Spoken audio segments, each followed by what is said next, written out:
ভাত, রুটি, পরোটা, খিচুড়ি সবকিছুর সাথে হেঁটে যাবে। সুস্বাদু নরম তুলতুলে মলমল চিকেন, ঝোলের টেক্সচারটা দেখিছো? আবার ঢাইলে দেখাচ্ছি। তুলতুলে ও মখমলের মতন ঝোল দিয়েই ভাত খাওয়া হয়ে যাবে। মুরগি তো বাপু কত রকম করে খাই, মাঝে মধ্যে একটু কেজিখানিক পটি মুরগির গোশ। দেশি মুরগির যে দাম, গরিব মানুষ। এরপর ব্লেন্ডারের মধ্যে ঢেলে দিলাম 50 গ্রামের মতন টক দই, আর কাইটে ফেলাই দিলাম দুটো সিদ্ধ আলু। এবার দিচ্ছি বেশ কাঁচা দিয়ে পাকা দিয়ে টুসটুসে যৌবনধারী কাঁচা ঝাল, আর ফেলাই দিলাম একদম নিপিস।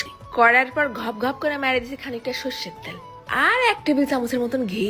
ফেলাই দিলাম আবার মুঠখানিক পেঁয়াজ কুচি, ভালো করে ভাজা করে নেব।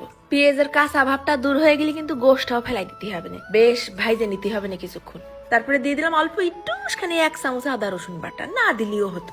এবার দিচ্ছি করে নুন, হলদির গুঁড়ো, জিরের গুঁড়ো, গরম মশলার গুঁড়ো। মুরগির সাথে একটু শুকনো মশলাগুলো ভাইজে নেই, ভাজতে হবে। তেল আলাদা হয়ে যাবে, মুরগি আলাদা হয়ে যাবে। এই কিন্তু একদম সময় লাগে না।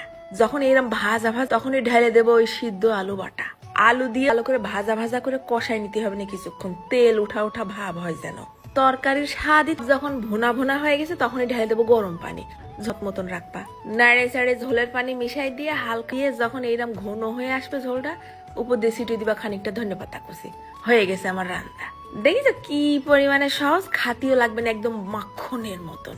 আমি দুপুর বেলা খাইলাম ভাত দিয়ে, আর রাত্রিরে খাইলাম রুটি দিয়ে। শালার যা দিয়েই ঘন পাতলা ঝোলটা যে এত টেস্ট, মাখাই সাইরে উঠা যাচ্ছে না। কখন যে গালের মধ্যে নরম তুলতুলে মুলায়েম ক্রিমের মতন ঝোল। তা ঘি দিছি না, ভাতের সাথে মাখাই যাচ্ছে। গোশত থুই ঘরের মধ্যে লেগে গেছে ঝোল নিয়ে কাড়াকাড়ি। পাথির হয়ে খা গলায় বাঁধতে, সে ভাতেও পড়ে গেছে টান। এইরকম করে মুরগির গোশ রানলি চাইলো দুই দিয়ে নে, নাই খাতি বসে হয়ে যাবে বেকুব।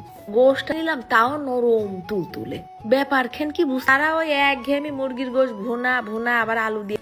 এরম করে যারা এখনো খাওনি, কালকে তো শুক্রবার আছে, টুকু। এটা কিন্তু শুধু পোল্ট্রি মুরগি না, দেশি মুরগি যে কোনো মুরগি দিয়ে রেঁধে আপনি ঝোলের সাথে পাল্লা দিতে যে বেশি ভাত খাওয়া।